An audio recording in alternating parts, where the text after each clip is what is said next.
qabxii tantu tobbata kaffanne hakan gonin kabar aadatti dooti ni gaggabani yachi amani odo bika genye na abde gaggabu wale wana nafne chui dooti ogabete gabde sho gojo satti fufani ni khati yachi ni khati hayetana hagana bira hunu yorobin fade atin ifmana fakati me takataka hana يعني خذ يوغاري يتنتكتكنا هنا اتيادا لغتني يوتن دلغا نسا اتديبني تدلغا ناتري اغاس ولا غبابدو يوتي بيخاني تغدي فتن وان بريد دودا يو ولا لنسخا جيشين دلالي ما يداري ديتو هي فاونديشن داليسي جيشين دلالي سيمني ولا ليني اكنا اما تكارا مقال هي عبد الرزاق كمان جاما وبس قندالة فياتي اتشو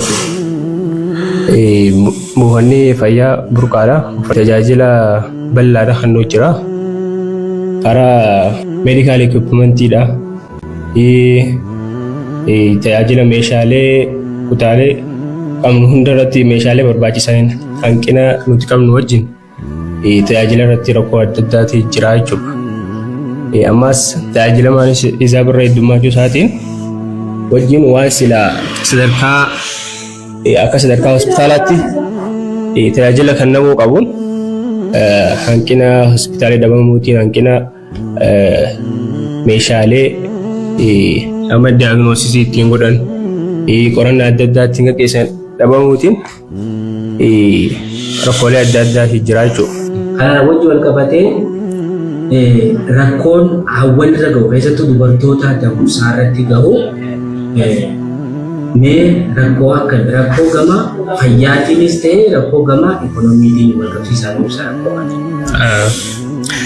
galatomi rakkon isar dakabu dando tokofa rakko fayya isar khanga wajud esau kezi nuti refer gonu irabayen kezi gynae and obstetric kezi dachud kezi warradhum saate wajji wal qabate jechud amma hankina khara ambulance tin qabnunis wajji wal qabate ambulance ni yero iddo ni baddi ambulance tartiban tajajiltu takka qofa jira aradda ballina ala kanati wajji wal qabsise iddo demte tajajilti hankina sani wajji wal qabsise hawanis dafani lubbu isani bararamu dabu jira dini raya efa referi gone lafat turutu jira rahanati tokofa lubbu sanirati balan daqabu jira jura lubbu insani balala satilamu jira jura roko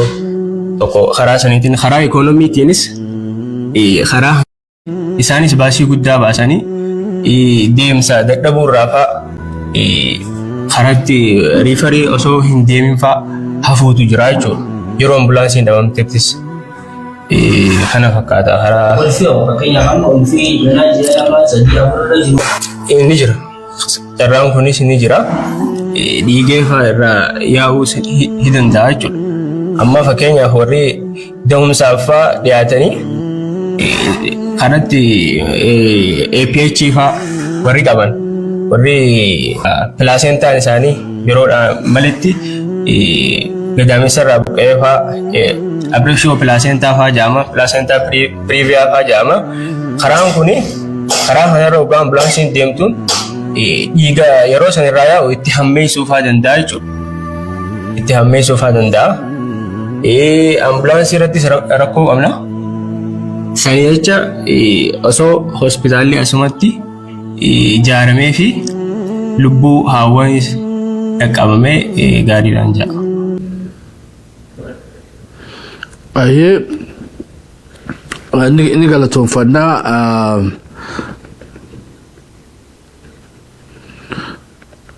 walgati gara shabo media dati legal ci dirqama khenya gututti bani le chubon amma wan beitet yefana awasi khenya karakanatu gar khenya tatafi goda jira dubbi naannoo sanii gabaabinan beetee gumaachuu qofa miti dhiifamallee irra gaafachuu qabnaa jechaa jira jechuudha.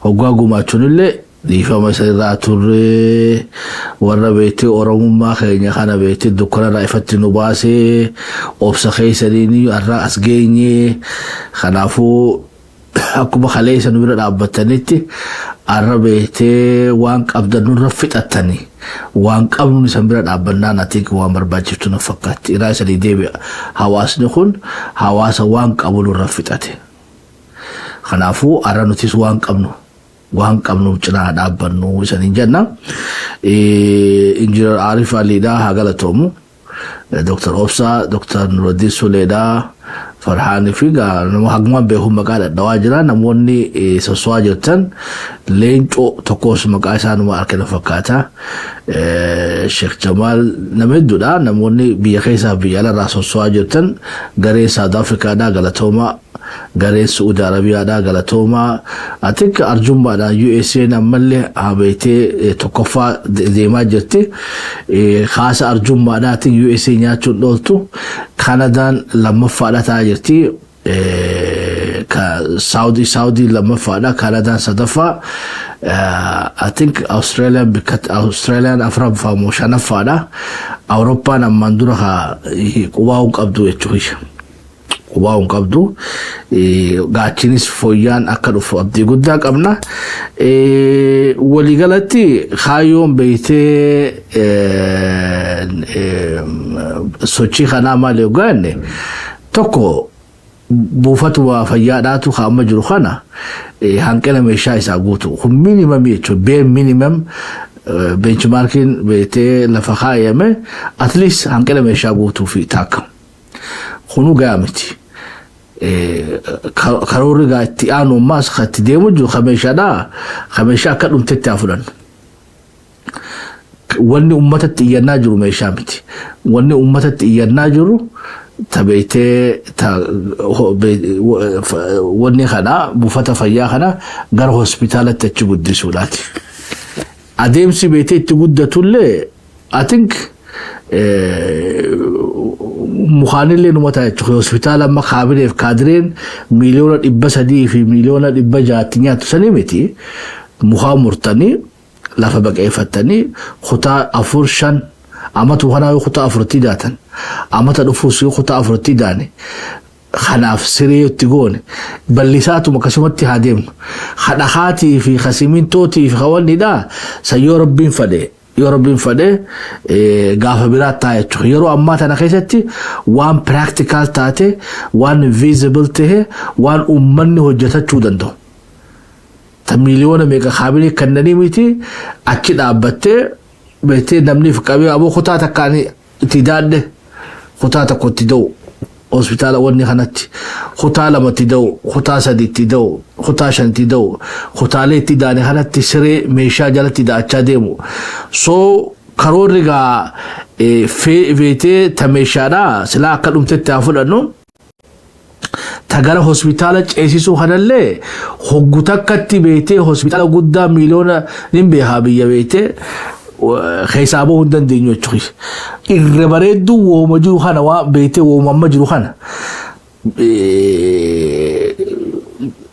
وان براكتيكال تات بيته باتي تكافل لما خيستي كوتا كلام صديقتي دودن دينيوتي حالا سنين بيته نمني في قبيل كده أبته هاو موتومان دتشي ديسيته هواسينو مخمرتني لفتني هرفا خيسن لودني مريدني لسنتني إيجو بوغا ورتيخونا mana kutaa ganatti jaarre sireetti barbaada meeshaanootti barbaada waan dhiirummaan na fakkaatti hospitaala beeytee moodeelii akka ammaan dura oromiyaan jaartu kanaa miti hospitaala beeytee hatattamaan nama keenya dhaqqabuu danda'u habeeytee maalleen ittiin saamamne practical taate abshaala taate beeytee hospitaala maal jennuun temporary ajannu mali beeti hospital hatattama te mohon emergency dati hospital hatattama kana jaranne sammode rabbin fadi ammo hospital property amatota fudura khisati jarachuu yandenya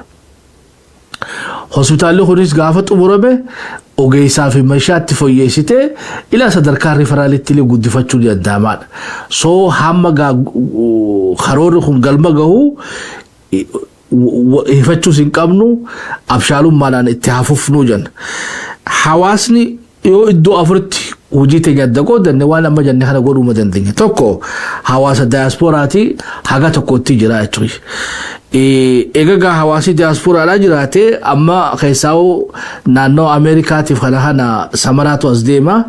Guyyaan tokko maaliif beektee konsartiin guddaan tokko hospitaala burqaadhaatiif hin godhamne jechuudha. Artistoota hedduu qabna. Injinar Arif faan, Dr. Obsaan faan, community illee hojii haasawatanii guyyaa takka konsartiin ajaa'ibaa guddaan tokko godhame waan achirraa walitti qabamuun illee odoo guma beektee karaan tokko fundraising itti godhamuu danda'u konsartiidha. Samara as deema. Aroon beektee poostara, t-shirtiidha waan adda addaa waan gurguramuu danda'u illee itti yaaddanii gaafa osfaanaa sanillee cinatti illee yoo beektee fundraising gaggeeffamee fi awareness illee gaggeeffamee haala minuu quba qabaatu jechuudha. Because projectiin tuni waan amma takka amma lama amma sadii fudhachuu teessuuf nama kana arrumaanuu qopheeffachuu. Hospitaala referral fuuldura ijaaramu saniif arraa qopheeffachuu. Tameeshaa deroo namni dhuunfaa lama sadii namarraa ni cufaa jechuudha tameeshaadha. Meeshaa olii wanni hawaasi san nurraa barbaadu waan qaban nurra fixatan nutis waan qabnu cinaa dhaabbannuudha. Diyaaspooraan nutis gara miidiyaatiin organize godhuu itti fufna. Gara miidiyaatiin itti fufna. Inshaallah gareef dandeessita Austraaliyaa qindeessitus amma maqaan isaa Abdumalikiin isaa namni harkaa qabu namoota birallee biratti daballee fi miidiyaa irratti illee yaabne hawaasa Austraaliyaa ni kakaafna. Barturteen qabdu jechuudha because waan long projectiin kun projectii yeroo fudhatu waan ta'eef hojiin immoo deemtii jechuudha. Hawaasa keenya illee akka nuyi fallee abdii guddaan qaba. Karaa warra beektee Awurooppaa sossoosullee itti godhanna. Kanadaa Ameerika illee akkasumatti tun tabiyya alaati. Lammaffaa I think tabiyya keessaadhaati. Tabiyya keessaatis kaawal konsartii jira. Barkumeettuu artistoonni guutuudha jechuudha. Because hawaasni kun hawaasa Oromoodhaati. Akkana beekuu qabna. Hawaasni kun beektee bikka irraa buqqaane jechuudha. Bikka beektee irraa burqaa keenya. Yoo akka Oromootti beektee Oromoon madda walaabuu irraa haate qabsoon Oromoodhaa immoo naannoo burqaa kanarraa haate jechuudha. Rezistaansiin Oromoodhaa taasisaa'u maqaa beektee adda bilisummaa Oromoodhaatii fi AFL'oodhaatu hawaasa kana qabaadhate jechuudha. Hawaasni kun isaanis addaan eeguutu qofa gargaaraa beekadhu. Hawal ari'atu kanaas ni gargaaraa jechuudha. Wanni beektee nama keessa fixate qabeenya keessa fixate yeroo keessa fixate jechuudha. Waa hedduudhaan boodaane. Kanaaf arra hawaasni keenya kun haala adeemuu qaba. Hawaasni keenya kun kunuunfamuu qaba. Egaa waan tanarraa oliitu gurguddoodha itti tattaafannaa fi inni ijoollee duraatti achitti afeeraa iskuulaa fi waan adda addallee akka taatu jechuudha. So hawaasni keenya biyya keessaatiis yoo rabbiin fedhe irreechaas deema. Festivaalota hedduu jira. Keessaahuu meeshaan tun Septeembaritti yoo kadhaquu dandeessu taate. Meeshaan tun Septeembaritti yoo kadhayitu taate hawaasa keenya kanaafuu hawaasa burqaadhaatiif finfinneettuu barkumeettuu yoo beektee konsartii kan qophaa'u taate. Ati Dr. Obsaan faanis kan waaqaaniin qabdu hawaasa keenya irraa illee waa harkachuu dandeessan abbootii qabeenyaa keenya irraa waa harkachuu dandeessan because waan guddoo fadhaa jechuudha. Wanni haasawaa jiru tuni waan diyaaspooraan qofti dalaguu dandeessu miti. Diyaaspooraan baatii jaha jirtu hunda yoo meeshaa gad erguu danda'e warri biyya keessaa yoo hospitaala san ijaaruu danda'e ati akkanatti taligaan akkana barbaachiftuu nuuf fakkaatti humni tokko biyya alaati humni lammaffaa biyya keessaati. Kana keessatti illee warri masjiida illee odoo hirmaattanii guyyaa jummataa tokkoof qabdanii masjiida hundaa'u. Ati ulamaa'onni naannoo san jirta ulamaa'onni anni yaaqaaniin qabdu adeero ol khotta gumaa keessan guuradha. Ittiin qaanfatina nama isanirraa fudhatu dhiifama isanin gaafatanii irraan fudhatina isanin jaa. Kadhaa miti jechuudha. Kun dirqama Oromummaadhaati. Takka Oromummaa san isanii dhiisuu qaban. Isanii deebisuu qaban. Oromummaa irratti hin boonan tana isanii deebisuu qaban. Takka hoo Oromummaa isan aarsaa irra kafaltanii lafee irra cabsitanii dhiiga beeytee irra cobsitanii qabeenya keessatti dhadhaawattan kana adeero dirqama isaatii jechuudha. Dhiifama jechaatu isanii gumaachuu qaban jennee amannaa hawaasa keenya biyya alaarraatis abdii guddaa qabna. siyaasaa mi haasawaa jiru namummarraa fi oromummarraa haasawaa jira. Kasadaffaadha abbootii qabee artistoota hawaasa biyyaa jennee abbootii qabeenyallee akkasumatti dubbifame waan guddaa abbootiin qabeenyaas waa hedduu nurraa cufan jennee yaadna fi taafte gaamaagii mootummaadhaanoo gaafiin keenya tokko hatattamaan naannawni saniifiifuu miseensi paarlamaan qabuuti. Miseensi paarlamaa isaa kute baandiraa irra keessaniiti gaggeessitanii jirtanii nama hawaasa san bikka bu'u bargaa sirna paarlamaa tokkotti ugaa namni tokko du'e bikka isaa san beektee odoo filannoo sanuun geenye filannoo gaggeessuu qabda. You don't have to wait 4 years actually. Aba fakkeedhaaf miseensi paarlamaa tokko yoo retire ta'e yoo haduute by-election jetteetuma by-electionidhaan naannoo sanitti filannoo nama san bikka buusuudhaaf gootaa jechuudha.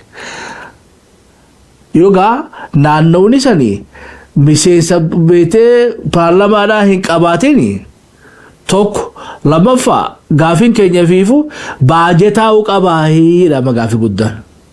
Baajennummaan naannoo sanii bahu baddannoo bira taree beekaahii burqaa birattuu qaqallatee gahaadha. Achi booda Oromiyaanuu guddoodha. Eenyu quba qaba san booda jechuudha. Wal burqoon nuti irraa haasofnu beetee daangaa miti jechuudha. Handhuuraa bara.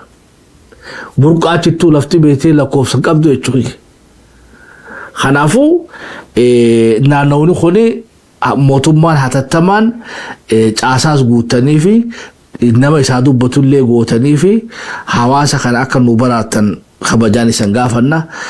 Adde Misraa ati Misru mana fakkaata maqaan isii yoo dogoggoruu baadhe godina Harargee Bahaadhaa ajajjuu bulchiisii Harargee Bahaadhaa xiyyeeffannaa naa kennamuu fi karaanis beetee tartiibaan haa bahuu fi karaa beetee haga tokkos uummatuma agarsiisa injiinara baaddisa ergaa fi karaa uummanni nu haa qotatu jechuudha haa tolfatu. Kanan isanillee hirmaannaa humnaa uummataatii fi beetee akkanumatti illee gara meeshaatii fi teeknikaatii mootummaan bira dhaabbattanii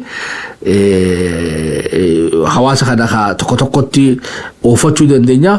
Mootummaa naannoo Oromiyaatiin wanni jennuun baajeenni anniyyaa beetee eessatti hafee baankii sinqee keessa jira naan jee tokko beetee akkam jennaan adeeroo gaamee keenya bari baajenni keenya beetee baankii sinqee keessa nu haaniti beetee achuma nu taa'u jira nu bira geenyeedha.